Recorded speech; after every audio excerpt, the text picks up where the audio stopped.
ஏசாயா 46 அதிகாரம் 1.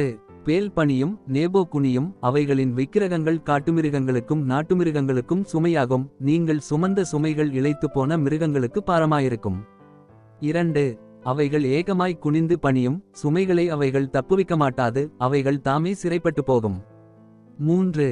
யாக்கோபின் சந்ததியாரே, இஸ்ரவேல் சந்ததியில் மீதியாகிய சகல ஜனங்களே, எனக்குச் செவிகொடுங்கள். தாயின் வயிற்றில் தோன்றினது முதல் உங்களை ஏந்தி, தாயின் கற்பத்தில் உற்பத்தியானது முதல் உங்களை தாங்கினேன்.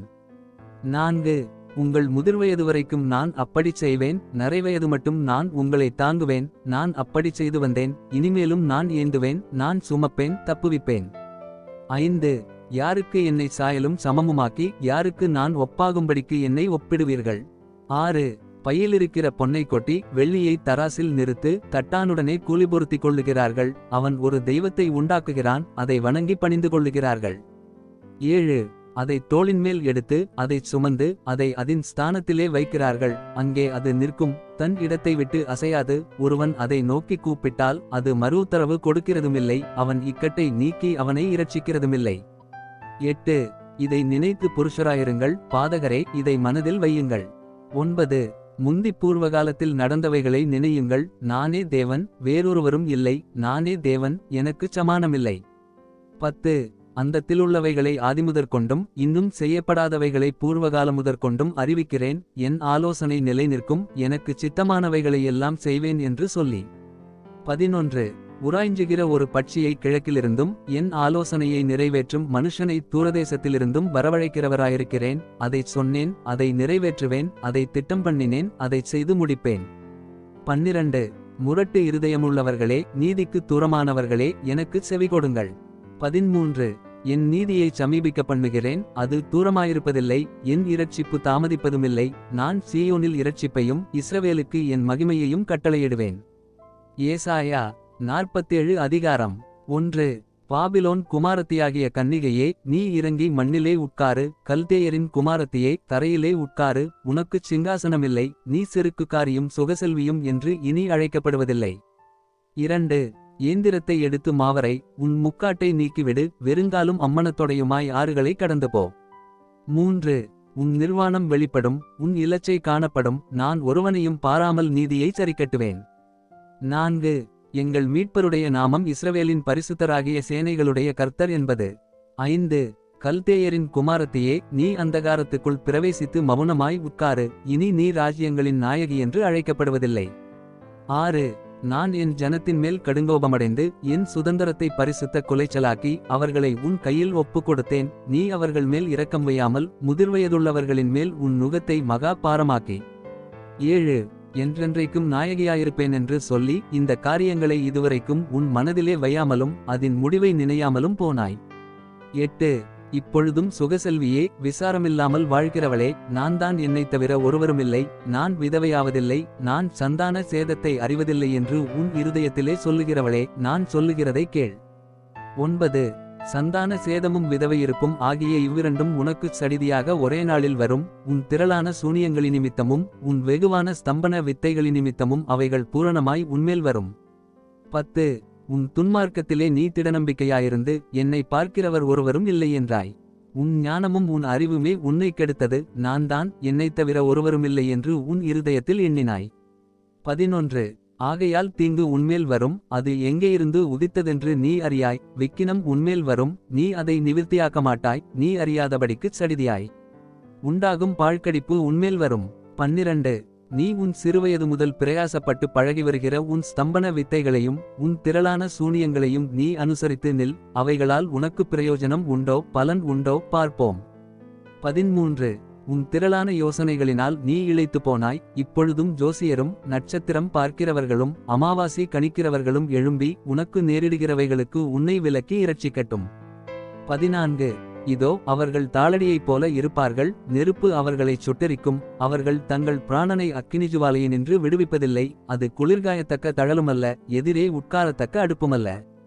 15. உன் சிறுவயது முதல் நீ பிரயாசப்பட்டு எவர்களுடன் வியாபாரம் பண்ணினாயோ அவர்களும் அப்படியே இருப்பார்கள். அவரவர் தங்கள் போக்கிலே போய் அலைவார்கள். உன்னை இரட்சிப்பார் இல்லை. ஏசாயா 48 அதிகாரம் 1. இஸ்ரவேல் என்னும் பெயர் பெற்று யூதாவின் நீரூற்றிலிருந்து சுரந்தவர்களும் கர்த்தருடைய நாமத்தின் மேல் ஆணையிட்டு உண்மையும் நீதியும் இல்லாமல் இஸ்ரவேலின் தேவனை அறிக்கையிடுகிறவர்களுமான யாக்கோபின் வம்சத்தாரே கேளுங்கள். 2. அவர்கள் தங்களை பரிசுத்த நகரத்தார் என்று சொல்லி சேனைகளின் கர்த்தர் என்னும் நாமமுள்ள இஸ்ரவேலின் தேவன் மேல் பற்றுதலாயிருக்கிறார்கள். 3. பூர்வகாலத்தில் நடந்தவைகளை ஆதிமுதல் அறிவித்தேன், அவைகள் என் வாயிலிருந்து பிறந்தன, அவைகளை வெளிப்படுத்தினேன், அவைகளை சடிதியாய் செய்தேன், அவைகள் நடந்தன. 4. நீ கடினமுள்ளவனென்றும் உன் பிடரி நரம்பு இரும்பென்றும் உன் நெற்றி வெண்கலமென்றும் அறிந்திருக்கிறேன். 5.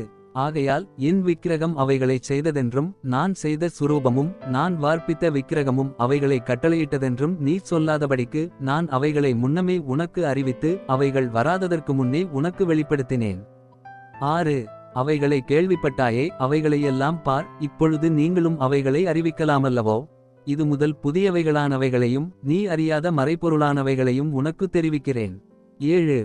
அவைகள் ஆதிமுதற்கொண்டு அல்ல, இப்பொழுதே உண்டாக்கப்பட்டன, இதோ அவைகளை அறிவேன் என்று நீ சொல்லாதபடிக்கு இந்நாட்களுக்கு முன்னே நீ அவைகளை கேள்விப்படவில்லை. 8. நீ கேள்விப்படவுமில்லை, அறியவுமில்லை, ஆதிமுதல் உன் செவி திறந்திருக்கவுமில்லை, நீ துரோகம் பண்ணுவாயென்பதையும் தாயின் கற்பந்தொடங்கி நீ மீறுகிறவன் என்று பெயர் பெற்றதையும் அறிந்திருக்கிறேன். 9. என் நாமத்தி நிமித்தம் என் கோபத்தை நிறுத்தி வைத்தேன், உன்னை சங்கரிக்காதபடிக்கு நான் என் புகழ்ச்சி நிமித்தம் உன்மேல் பொறுமையாயிருப்பேன். 10. இதோ உன்னை புடமிட்டேன், ஆனாலும் வெள்ளியைப் போலல்ல, உபத்திரவத்தின் குகையிலே உன்னை தெரிந்து கொண்டேன். 11. என் நிமித்தமே அப்படிச் செய்வேன், என் நாமத்தின் பரிசுத்தம் எப்படி குலைக்கப்படலாம்? என் மகிமையை நான் வேறொருவருக்குங்கொடேன். 12. யாக்கோபே, நான் அழைத்திருக்கிற இஸ்ரவேலே, எனக்குச் செவிகொடு, நான் அவரே, நான் முந்தினவரும் நான் பிந்தினவருமாமே. 13. என் கரமே பூமியை அஸ்திபாரப்படுத்தி என் வலதுகை வானங்களை அளவிட்டது, நான் அவைகளுக்கு கட்டளையிட அவைகள் அனைத்தும் நிற்கும். 14. நீங்களெல்லாரும் கூடிவந்து கேளுங்கள், கர்த்தருக்கு பிரியமானவன் அவருக்குச் சித்தமானதை பாபிலோனில் செய்வான், அவன் புயம் கல்தேயரின் மேல் இருக்கும் என்பதை இவர்களில் அறிவித்தவன் யார்? 15. நானே அதைச் சொன்னேன், நான் அவனை அழைத்தேன், நான் அவனை வரப்பண்ணினேன், அவன் வழிவாய்க்கும். 16.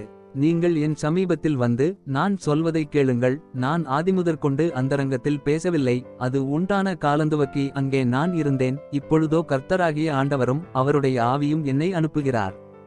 17.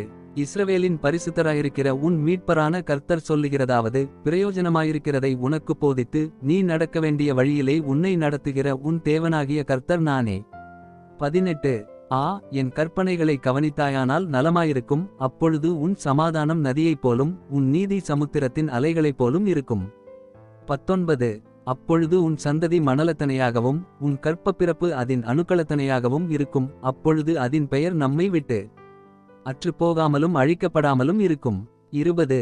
பாபிலோனிலிருந்து புறப்படுங்கள், கல்தேயரை விட்டு ஓடிவாருங்கள், கர்த்தர் தம்முடைய தாசனாகிய யாக்கோபை மீட்டுக்கொண்டாரென்று சொல்லுங்கள், இதை கெம்பீர சத்தமாய் கூறி பிரசித்தப்படுத்துங்கள், பூமியின் கடையாந்தரம் மட்டும் வெளிப்படுத்துங்கள் என்கிறார். 21.